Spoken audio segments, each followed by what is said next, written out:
ボンジュール、ニーハオ、アニョハセヨ。50代をコスパよく暮らしたいピロリンです。このチャンネルではコスパ抜群のおしゃれアイテムや普段使いできるコーディネートをたくさん紹介しています。今日のテーマは50代のおしゃれの極意についてお話しします。おしゃれをね、楽しむのに年齢なんて関係ないですよね。だけどSNS とかね、世間の声に影響されて、なんだかこれがダサいとかね、これにすると若作りに見えるってね、つい気にしてまうことがありますよね。今日はね、そんなお悩みを解消しつつ、いつも私がね、心がけている年齢にとらわれない自分らしいおしゃれの楽しみ方をお話ししていきます。まずはね、おしゃれって自分が好きだと思うスタイルを楽しめることなんですよね。例えば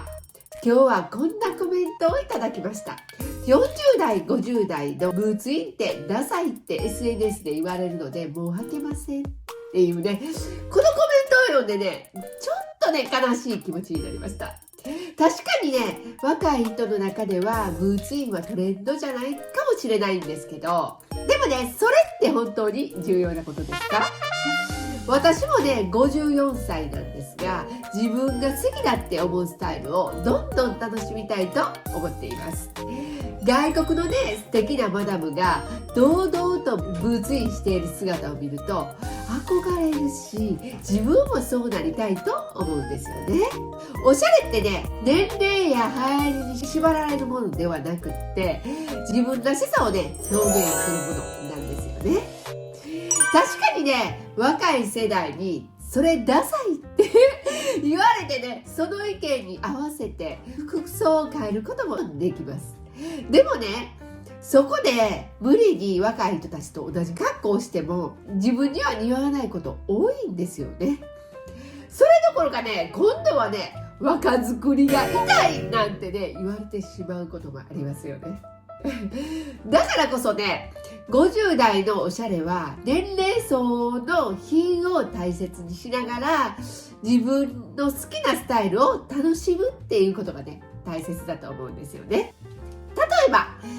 トレンドのアイテムを取り入れるのであれば、全身ではなくって小物でさりげなくするとか、ブーツインもシンプルなニットや上質なアウターと組み合わせればね、品よく見えますよね。そしてね、もう一つ大事なのが姿勢や体型です。どんなにね、高価な服やトレンドなアイテムを身につけても姿勢が悪いと全体のイメージが台無しになってしまいます。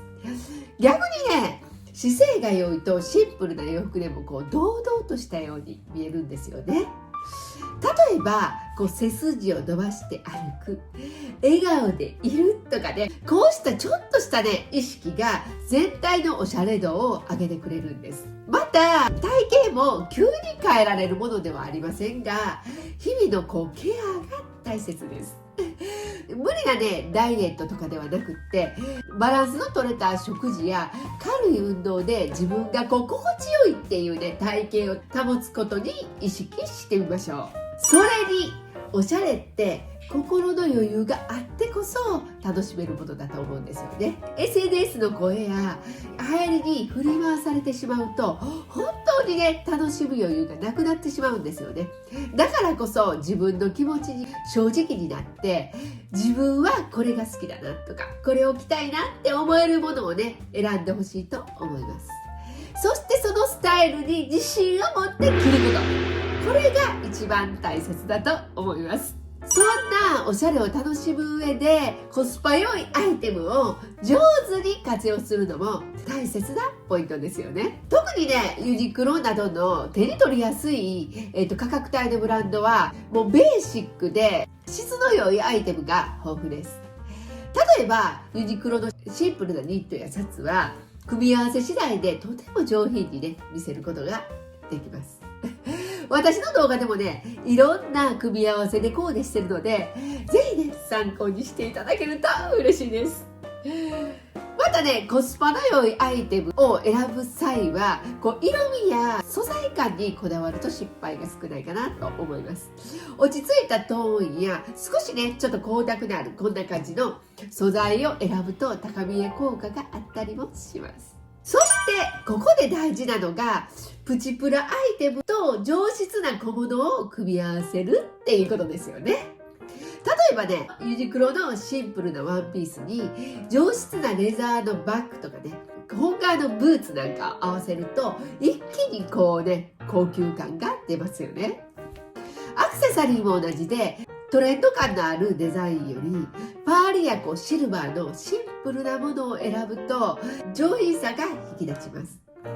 以前ね、入学式や卒業式のファッションについてお客様から相談を受けたことがあって、その時もユニクロのきれいめなジャケットにパールのネックレスをプラスするともうコスパよくねフォーマルの印象が作れますよって伝えたことがありました。動画も作ってるのでぜひご覧くださいね。こうした工夫でね、お財布にも優しいのにとても素敵なコーディネートが完成します。ユニクロにはね、毎シーズン流行に左右されず長く使えるアイテムがたくさんありますよね。例えばカシミヤコンのニットやウールのコート、そしてシルエットの美しいタックワイドパンツなんかね、50代でも無理なく取り入れられます。そして何よりお手入れが簡単で日常使いしやすいっていうのもね嬉しいポイントですよね。ジャムね洗濯できちゃいますからね。私が特におすすめするのはウールのダブルフェイスのコートやチェスターコート、そしてワイドパンツどちらもねコスパ最強なのにシルエットが綺麗でちょっとしたお出かけにもぴったりです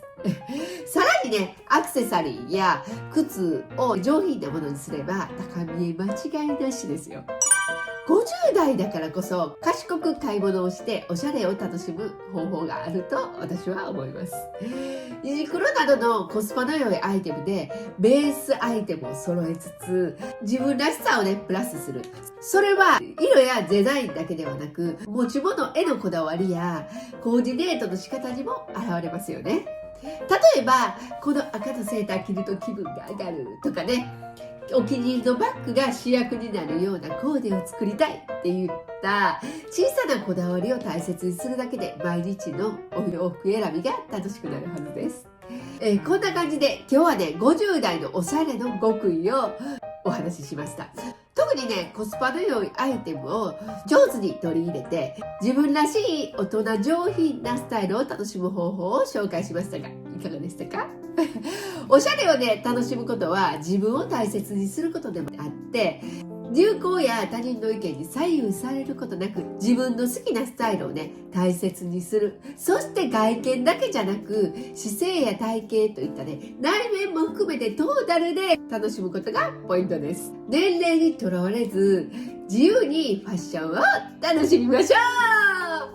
う。チャンネル登録がまだの方は迷子にならないようにポチッと登録しちゃってくださいね。グッドボタンで応援していただけるとすごく励みになります。このチャンネルは他にも日常使えるコスパの良いアイテムやコーデ術をたくさん紹介しています。そして若見えメイク、DIY リフォーム、50代夫婦の日常を綴ったブログなどコスパよく50代を楽しく生活できるおしゃれ情報や生活のヒントをお届けしています。見逃さないようにチャンネル登録もよろしくお願いいたします。また私のもう一つのチャンネルのチャング研究所では大好きな韓流俳優のチャンウクさんについて熱く語っています。チャンウクさんが好きな方と韓国ドラマに興味のある方はそちらも覗いてみてくださいね。それではまた次の動画でお会いしましょう。ご視聴ありがとうございました。バイバイ。